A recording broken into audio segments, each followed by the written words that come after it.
శ్రీ మాత్రే నమః. అందరికీ నమస్కారం అండి. నేను మీ స్వర్ణ. Welcome back to our channel.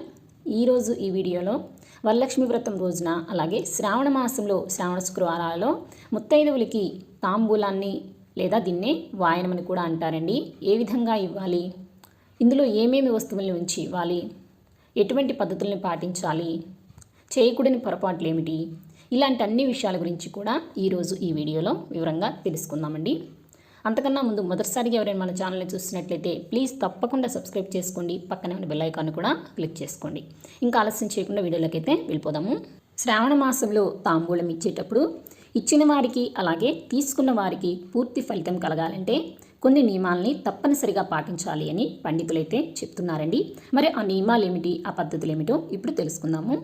శ్రావణ మాసంలో తాంబూలం ఇచ్చేటప్పుడు పూర్తి ఫలితం రావాలంటే తాంబూలం ఇచ్చే విధి విధానంలో మనము ఎంతగా ఎదుటివారి శ్రేయస్సును కోరుకుంటున్నామో అర్థమవుతుందట. అసలు తాంబూలం ఎలా ఇవ్వాలి? నోములు, పూజలు, వ్రతాల సమయంలో తాంబూలం ఇచ్చేందుకు కావలసిన అన్ని వస్తువులను అయితే అందరూ తెచ్చుకుంటూ ఉంటారండి. కానీ ఇచ్చే పద్ధతిని మాత్రం కొందరు సరిగ్గా పాటించరు. మరి తాంబూలం ఇచ్చే పద్ధతి ఏమిటో ఇప్పుడు తెలుసుకుందాము. ముందుగా 2 కానీ అంతకన్నా ఎక్కువ కానీ తమలపాకుల్ని తీసుకోవాలి.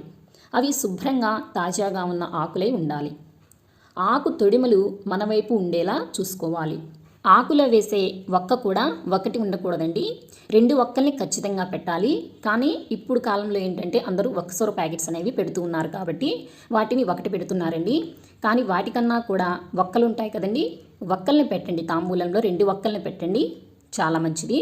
తాంబూలంలో మీరు ఎంత డబ్బు దక్షిణగా పెట్టాలనుకున్నా ఆ డబ్బుతో పాటు ₹1 మాత్రం విడిగా తాంబూలంలో పెట్టి ఉంచి ఇవ్వాలండి. ఇక అరటి పండ్లు, యాపిల్ పండ్లు కూడా తాంబూలంలో ఇవ్వచ్చు. అయితే అవి కూడా 2 తీసుకోవాలండి. కొంతమంది అరటి పళ్ళు అయితే 2 ఇస్తారు, యాపిల్ పండు కానీ బత్తాయి కానీ దానిమ్మ అయితే ఒక్కొక్కటి ఇస్తూ ఉంటారండి తాంబూలంలో. అలా ఎప్పుడూ చేయకూడదు.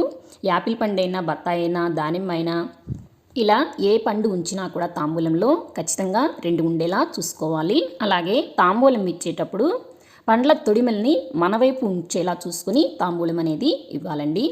ఇంకా పసుపు, కుంకుమ, పువ్వులు, జాకెట్ ముక్కను కూడా ఒక జాకెట్ ముక్కను పెడుతూ ఉంటారండి. 2 జాకెట్ ముక్కలు పెడితే మంచిది. ఇవన్నీ కూడా వాటితో పాటు చేర్చుకోవాలి. ఇలా తాంబూలానికి ఇవ్వాల్సినవన్నీ సిద్ధం చేసుకోవాలి.